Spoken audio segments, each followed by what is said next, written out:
All right, well, let's go right there, of course, to the Lions at San Francisco.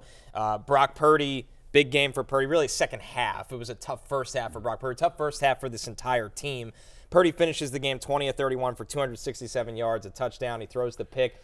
But, guys, it was the fact that he made things happen on the ground, Matthew. That's what was shocking and annoying, too, for some of us who had 274 and a half over on his passing prop.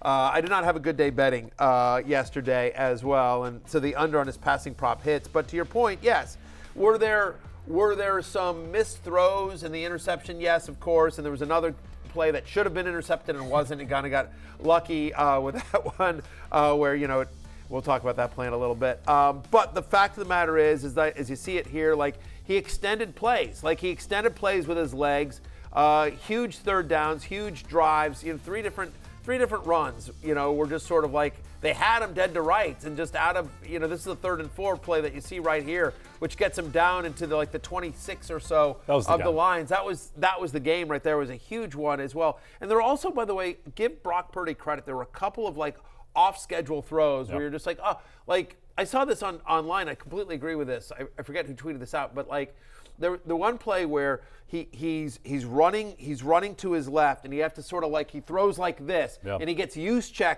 on the sideline and Juszczyk makes a great play, gets both feet down and they get the first down. Yeah. And somebody said basically if Mahomes did that play, the internet would have melted. Right. And it's true. I mean, it's true. There were a couple plays like that where you're okay, these off-schedule plays where Purdy, I thought, played very well. Yep. He had the one as well to Jawan Jennings where he's kind of throws it back across his body into kind of a crowd, which... That's the play right here that we're talking about here, right? He had another one deeper down the field to Juszczyk again, too. So, I thought Purdy, he was very shaky in the first half, and then in the second half, he was magnificent. And Connor, I think the difference was that, and it was a bit of a surprise, but in the first half, the Lions were sending 5. They were really collapsing the pocket, and Brock Purdy looked very 6'1", where he looked so small. That's what produced the interception. Just couldn't get over the guys. And then it seemed like the adjustment was just run. If the pocket is collapsing, just run, and that changed the game. It did. It felt like he became more of a one-read and run quarterback in the second half for the better. It was, hey, if our first look, or maybe even second, but most time first look isn't open, let me dip the shoulder and get out of here. And the whole middle of the field's open because they're dropping linebackers. If the guys there aren't blitzing, they're dropping. Where that you could draw a giant rectangle in the middle of the field. And after the game, Purdy and even George Kittle spoke about that difference of him using his legs. Take a look. I feel like throughout my life I've scrambled and stuff here and there, but since I've been here, I feel like I haven't done it a whole lot. But obviously tonight, someone there, I was just trying to keep the chains moving, keep the ball moving forward, and then obviously give our team some momentum and some juice. So. Those couple scrambles, I think you had 2 21-yard runs. Sick. What's your view of those? What kind of spark does that? Do it more. What are we doing? Just don't get hit. He scampers. I think that's the best way to describe it. He scampers. You ever seen one of those little water dragons run across the water? That's what I envision every time he's running with the football. And I just thought of that too. That was not pre-planned. Pretty proud of myself for that. And then, but it's just he does a really good job of avoiding contact. He dives into areas. He could slide once in a while, probably get a 15-yard penalty, But he's a tough kid, a lot of grit to him. And he understands that, when he's playing at a high level, when he needs to play at a high level, everyone around him is better. Guys, is the most disappointing aspect of the Niners winning that George Kittle's not on Radio Row with you guys? We had him last year. He's amazing. If George Kittle doesn't become a broadcaster whenever he decides to retire, that's a loss for America. Yes. He's awesome. Yep. No, he was magnificent. My Twitter profile picture is him putting a man bun in my hair. He's fantastic value, Mr. Kittle. Yeah, we'll miss him. Yeah. Let's hear it for tight ends being underrated broadcasters. Greg Olsen was great yesterday. Yeah. Phenomenal. So good. He's really good. Not everyone was yesterday, broadcasting wise, but Greg Olsen was terrific. Gronk is now a commentator as well. Yes. So listen. Who knows what he wants? I guess he wants to be an action star, but whenever Travis Kelce hangs it up, he's going to be in front of cameras or microphones. He's a good podcaster right now. Huge podcaster right now. So yeah. Kittle feels more actor or pro wrestler? than in a booth with a suit on. I feel like you can't. Yeah, you can't. You got to unleash George Kittle. You got to Yes. let that man fly. Yeah, I could see him doing all that. Like newly Can't have George Kittle hitting brakes on time and stuff. It defeats the purpose of the man. No. I mean, whether it's I don't know that I see him in a suit and tie, but Yeah, could studio definitely- show. Yeah. Hey, studio, listen. We probably can't afford him, but welcome, open invitation if he ever wants to join the happy hour cast. We would love to have him. Yep. He'd fit in here. Yes. Right, no suit and ties here. Yeah. That's right. All right, it wasn't just Kittle and Purdy, though. Of course, Deebo Samuel and Brandon Ayuk playing a huge role in this game. Deebo catches 8 of 9 targets, 89 yards. Ayuk, only 3 catches for 69 yards and a touchdown, but it was this one that you see right now, the deflection off the face mask of the defender, the concentration from Ayuk, Matthew. It's just ridiculous. And this is a complete game-changing play. Massively so. There were like basically 3 plays within the course of 2 minutes that completely changed how this game goes. Unbelievable game. Ayuk, we thought would have a good game. 8 targets, 3 for 68. Obviously, a lot of it coming on this, and then I think the very next play he cashes in on the touchdown here. But I just want to talk about that for a second. I know this isn't fantasy. We'll just talk football for a second here. The whole time, and I said this is what I said after the Packers 49ers game last week, and it's the same thing where I keep going back to the Dennis Green. They are who we thought we were, and they let him off the hook. We let him off the hook, and they let him off the hook. So much debate is about whether or not the Lions should have gone for it on 4th down, all the different 4th downs that they went for and did not convert. Fair enough, I get that. I don't really have an issue with it just because that's how they played all year, and it just seems weird. Again, given how bad the defense played well in the first half, but still you have to figure at some point the 49ers get going, and you think you need enough points. But here's the biggest thing is that the 4th and 2, the first 4th and 2, the one on the 28 of the Niners in the second half, it worked. Yep. The problem is that Josh Valdez-Scantling drops the ball. And, I mean, honestly, that hit Josh Reynolds couldn't have been a more perfect throw. Yeah. If you're Dan Campbell, if you're Ben Johnson, if you're the coaching staff, you expect players to make plays. You have to coach that way. That if they get an opportunity to make a play, they're going to make a play. And that hit Josh Reynolds in the hands, and he just dropped it. Seriously, Josh Valdez-Scantling. It was just a brutal, brutal drop. And so the very next play, I believe, they go deep to Ayuk. It hits Vildor. Do I pronounce Vildor? Is that how I pronounce it? Yeah. It hits Vildor in the visor, in the visor, Yep. and he should intercept it. I mean, it's right there, and he doesn't intercept it. But if he doesn't intercept it, at least knock it down, knock it away. Yep. And he doesn't, right? And so it's a fluke play, and Ayuk heads up play, obviously, to catch it and then get touchdown at the 5. So credit to Ayuk, but still, it's not a play that should have happened. If Vildor makes a play, if he does what a defensive back should do, which is either knock that down or, better yet, even catch the ball, we're not having this conversation, but he doesn't.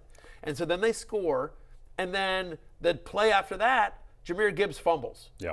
On 1st and down. Total turning point. And so those 3 plays, 3 guys, Reynolds, Vildor, and Gibbs all don't perform. They all make horrible plays, and they 14 points in 2 minutes.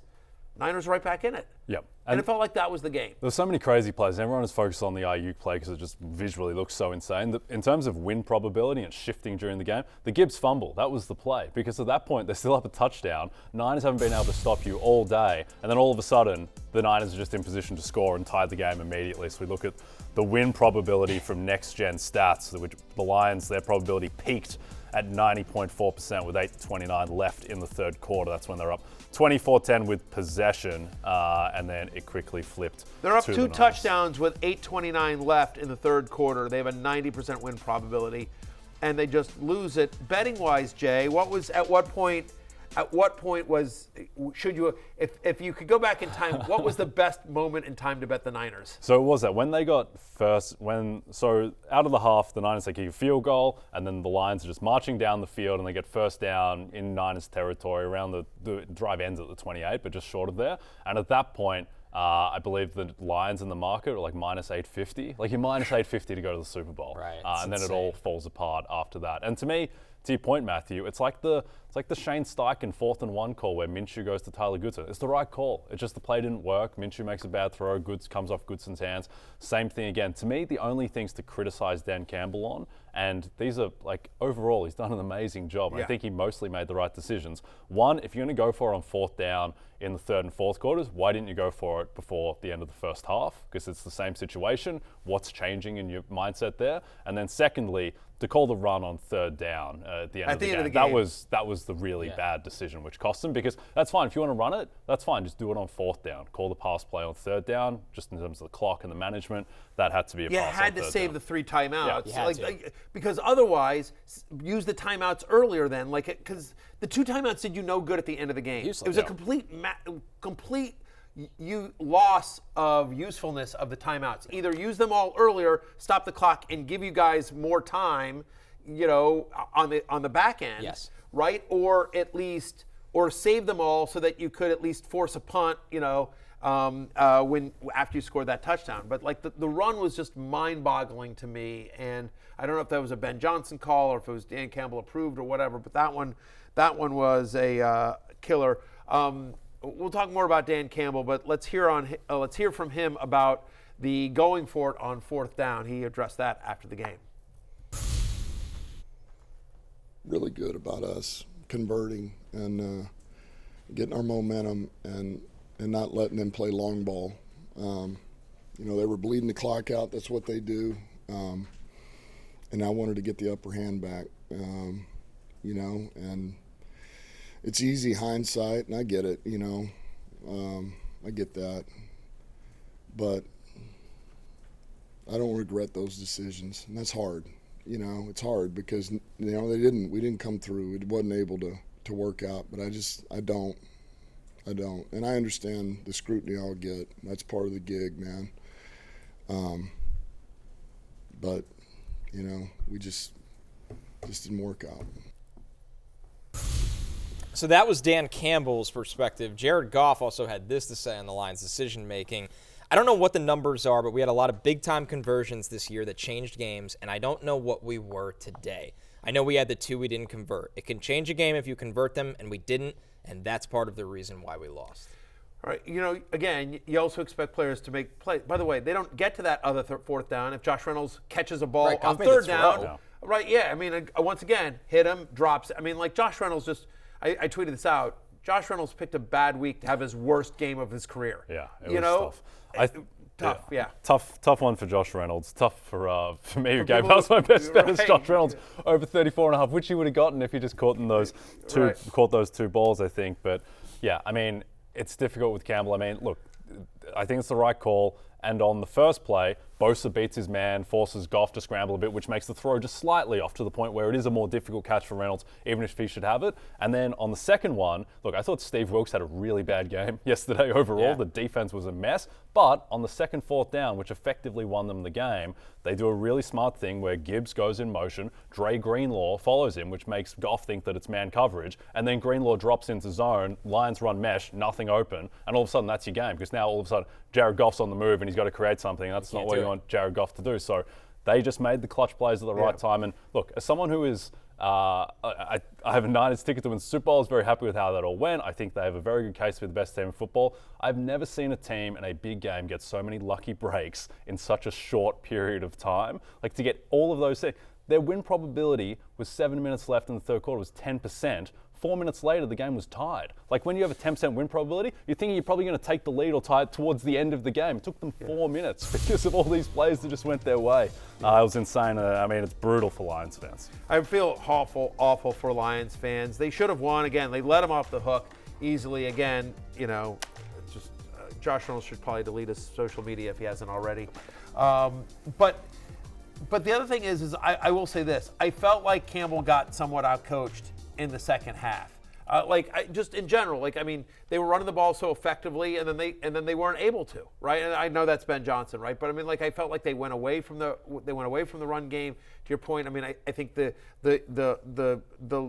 tight end usage was brutal. I think calling the run play on 3rd down, that was bad. It felt like they made a lot of mistakes, and that the 49ers changed, and that the Lions just didn't have an answer. Yep. I mean, it's partially that. Partially, it's like the Niners are just the better team, and it manifested. They're the more talented team. There's a reason they were 7-point favorites in the game, and you always knew they were going to make that run. But when you're 17 points down, you need lucky breaks, and they got the lucky breaks with the bounce off of Vildor and then the Jahmyr Gibbs fumble, and that was really the game. Those two plays just entirely flipped it. And I think you brought up a really good point, Matthew, that we saw relayed on the graphic. Third downs were the issue in the second half that put them in those fourth downs. They were 5 of 7 on third down in the first half. They were great. That Cruising.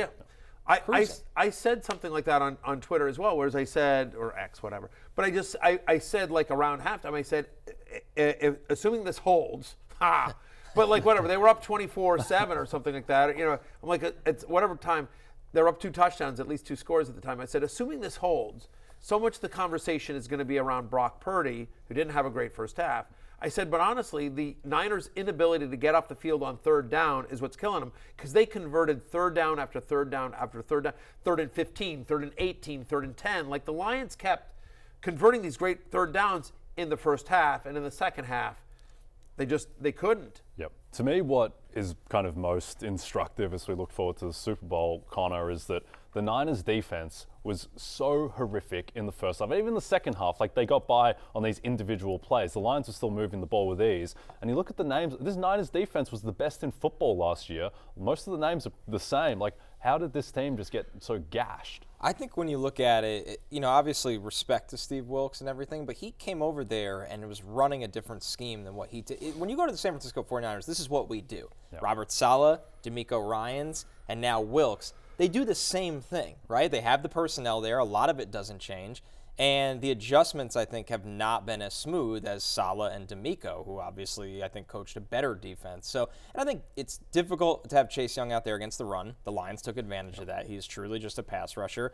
It doesn't seem like they have the same level of corner play, and they still got to the Super Bowl. It's actually that amazing. But you have to wonder, like, is the clock going to finally strike in this Super Bowl because of that? If they're dropping into these soft zone coverages against Mahomes, he's going to absolutely destroy them. In a way, like, it's going to get lost because they lost it. I thought Jared Goff was very good yesterday. He was good enough for them to win the game, and that'll get washed away a little bit, but Mahomes is a different level, and he's going to dice them up unless they change something. Laporta was great as well. Led Lions in receptions, receiving yards in the conference championship. Clearly, you know, I don't know if he was 100% healthy, but certainly looked it, especially against a very good Niners defense. They've been traditionally very good against tight ends as well. And the weird part is in the second half, my ride or die, Sun God, Amon-Ra gets 4 targets. 4 targets in the second half, including 0 in the third quarter. And you're like, it's your best player, man. Like, that's when it fell apart, too. That's when it fell apart. You know, overall a great year for future Commanders head coach Ben Johnson, but tough second half for him and for the Lions offense. But I agree with you on Jared Goff. I think that will get lost in the narrative. It's like Goff played for a game outdoors against that defense. He played very well. And give credit, by the way, to Ben Johnson on this and the offensive line. Like, he for the most part was kept clean. And when he was, again, if you keep Jared Goff clean, he's very good. Hey, it's Matthew Berry from NBCSports.com and RotorWorld.com, and I want to thank you so much for watching whatever it is you just watched, or if nothing else, being too lazy to click out of the autoplay after this video started, after whatever it is you actually wanted to watch finished. But now that you're here, I'd like to take a moment here to ask you respectfully now, okay? I'm asking you respectfully to subscribe to the NFL on NBC YouTube channel. You'll get the latest Roto-World fantasy news headlines, all sorts of great shows, including my own Fantasy Football Happy Hour. So go subscribe now. Again, I'm asking respectfully.